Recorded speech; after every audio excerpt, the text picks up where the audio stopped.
Good morning बच्चों। कक्षा 12 के सभी छात्र छात्राएं ध्यान दें। मैं आपकी विषय अध्यापिका श्रीमती मंजू गुप्ता आपको सुमित्रा नंदन पंत का नौका विहार पढ़ा रही थी, जो गुंजन से लिया गया था। अब मैं आपको दूसरा शीर्षक बापू के प्रति, जो युगांत से लिया गया है, उसको पढ़ाने जा रही हूँ। इसमें पंत जी ने युग पुरुष महात्मा गांधी की स्तुति की है। देखिए, तुम मांसहीन, तुम रक्तहीन, हे अस्थि शेष तुम अस्थिहीन, तुम शुद्ध बुद्ध आत्मा केवल, हे चिर पुराण, हे चिर नवीन। ये अंडरलाइन है, इसकी व्याख्या आपको करनी है। ध्यान से देखिए।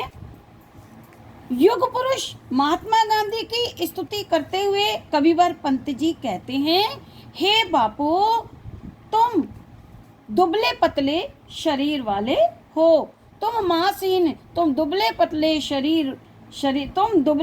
शरीर वाले, मांस और रक्त से हीन हो। हे अस्थि शेष, तुम एवं तुम्हारा शरीर तो मात्र अस्थियों का ढांचा है, उसे तुम अस्थिहीन, और उसे देखकर ऐसा प्रतीत होता है जैसे तुम्हारे शरीर में अस्थियां शेष हो ही नहीं। तुम शुद्ध बुद्ध आत्मा केवल, हे चिर पुराण, हे चिर नवीन।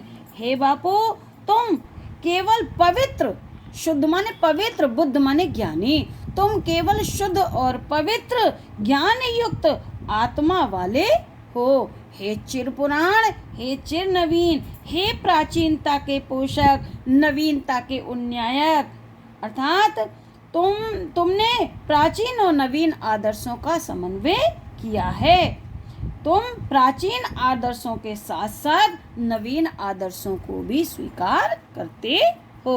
फिर से देखें, इसे कैसे लिखेंगे व्याख्या को, कि युग पुरुष महात्मा गांधी की स्तुति करते हुए कविवर पंत जी कहते हैं, हे बापू, तुम दुबले शरीर वाले, तुम दुबले पतले शरीर वाले हो, तुम मांस और रक्त से हीन हो, तुम केवल हड्डियों का ढांचा मात्र हो, और तुम्हें देखकर ऐसा प्रतीत होता है जैसे तुम्हारे शरीर में अस्थियां शेष हो ही नहीं।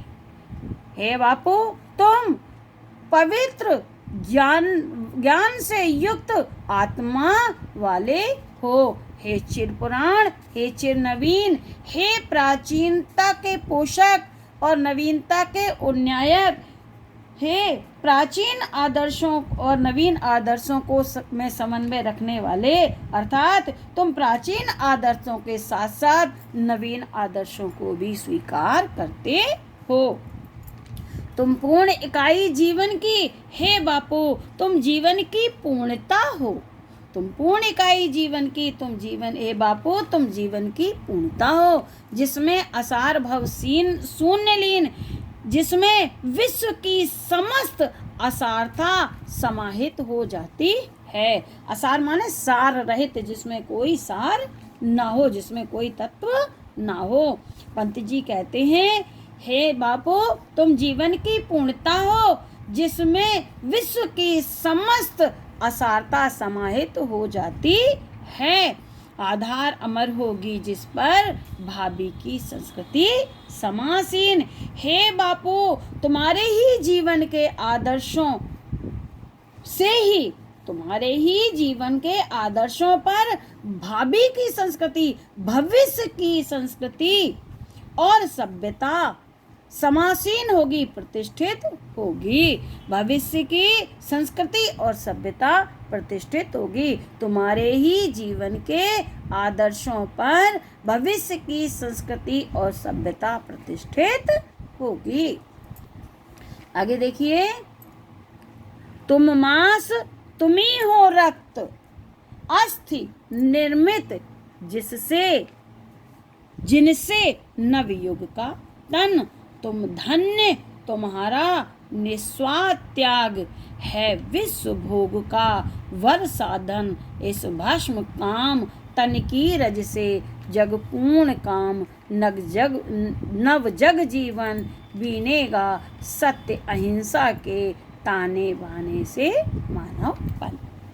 देखिए अर्थ, तुम मांस, तुम्ही हो रक्त, अस्थि निर्मित, जिससे नवयुग का तन, पहले सीधे से देखें, जिससे नवीन युग के शरीर का निर्माण होना है, उसके तुम ही मांस हो, तुम ही रक्त हो, तुम ही अस्थि हो। कहने का तात्पर्य है, लिखेंगे, अर्थात जिस प्रकार मांस, रक्त और अस्थियों से शरीर का निर्माण होता है, उसी प्रकार से तुम्हारे ही श्रेष्ठ आदर्शों से नवीन युग का निर्माण होगा, नवयुग का तन, नवीन युग का निर्माण होगा। तुम धन्य, हे बापू तुम धन्य हो, तुम्हारा निस्वार्थ त्याग और तुम्हारा निस्वार्थ त्याग भी धन्य है, तुम्हारे निस्वार्थ त्याग की भावना भी धन्य है। और क्योंकि तुमने अपने निस्वार्थ त्याग की भावना से ही मानव जाति का कल्याण किया है, तुम्हारा निस्वार्थ त्याग ही मानव जाति के कल्याण का कारण बनेगा। है विश्व भोग का वर साधन, है यह विश्व भोग का श्रेष्ठतम साधन है। इस भस्म काम तन की रज से जग पूर्ण काम नव जग जीवन। पंत जी कहते हैं कि नवीन जगत, नव जग जीवन, नवीन जगत की, नवीन जगत अब अपनी इच्छाओं रूपी, काम माने इच्छाएं, इच्छाओं रूपी शरीर को भस्म करके उसकी धूल से सत्य और अहिंसा के सिद्धांतों को प्राप्त करके अपने काम को, अपनी इच्छाओं को पूर्ण करेगा।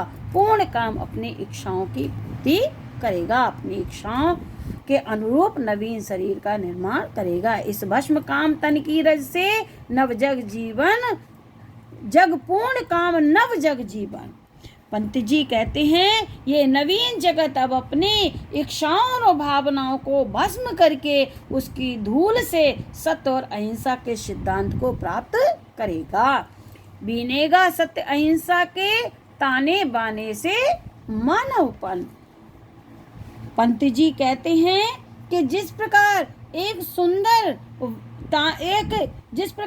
सुंदर वस्त्र का निर्माण ताने बाने के योग से होता है, अर्थात जिस प्रकार ताने बाने के योग से सुंदर वस्त्र का निर्माण होता है, उसी प्रकार से आपके द्वारा निर्धारित सत्य और अहिंसा के ताने बाने से, उसी प्रकार आपके द्वारा निर्धारित सत्य अहिंसा के ताने बाने से मानव जीवन सुखी और समृद्ध बनेगा, मानवता सुखी और संपन्न होगी।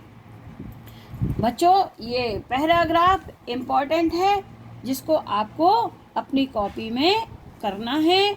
कुछ प्रश्न हैं जिसे मैंने लिखे हैं, उसको आपको अपनी कॉपी में करते जाना है। ये प्रश्न इस प्रकार है, देखिए,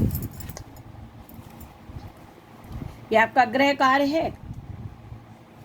बापू के प्रति सुमित्रा नंदन पंत। पहला प्रश्न है, पद्यांश के पाठ और कवि का नाम लिखिए। आपको दिया हुआ है पाठ और कवि का नाम। दूसरा है रेखांकित अंश की व्याख्या, मैंने आपको अच्छी तरह से समझा दी है। तीसरा प्रश्न है, गांधी जी को देखकर कवि को कैसा प्रतीत होता है? तो वही लिखेंगे कि गांधी जी को देखकर कैसा लगा कि तुम दुबले पतले शरीर वाले हो, मांस और रक्त से हीन हो, हड्डियों का ढांचा मात्र हो, ऐसा प्रतीत होता है जैसे आपके शरीर में अस्थियां शेष है ही नहीं। अगला प्रश्न है, भविष्य की संस्कृति और सभ्यता किस प्रकार से प्रतिष्ठित होगी? तो उत्तर वही है कि भविष्य की सभ्यता और संस्कृति किस प्रकार से प्रतिष्ठित होगी, किस पर प्रतिष्ठित होगी? सत्य और अहिंसा के आधार पर, तुम्हारे विचारों की आधारशिला पर। अगला है, कवि के अनुसार नवयुग का निर्माण किससे होगा? उत्तर है, कवि के अनुसार नवयुग का निर्माण महात्मा गांधी के श्रेष्ठ आदर्शों से होगा। लास्ट प्रश्न है, कवि के अनुसार गांधी जी का निस्वार्थ त्याग किसका कारण बनेगा? उत्तर लिख देंगे, कवि के अनुसार गांधी जी का निस्वार्थ त्याग मानव जाति के कल्याण का कारण बनेगा। बच्चों ये पैरा समाप्त हुआ, ये इम्पोर्टेंट है। मैंने प्रश्नों के साथ साथ आपको उत्तर भी समझा दिए। अब अर्थ पढ़ के आप ढंग से कॉपी में उत्तर कीजिएगा। ये समाप्त होता है, आगे का मैं आपको कल पढ़ाऊंगी। Thank you.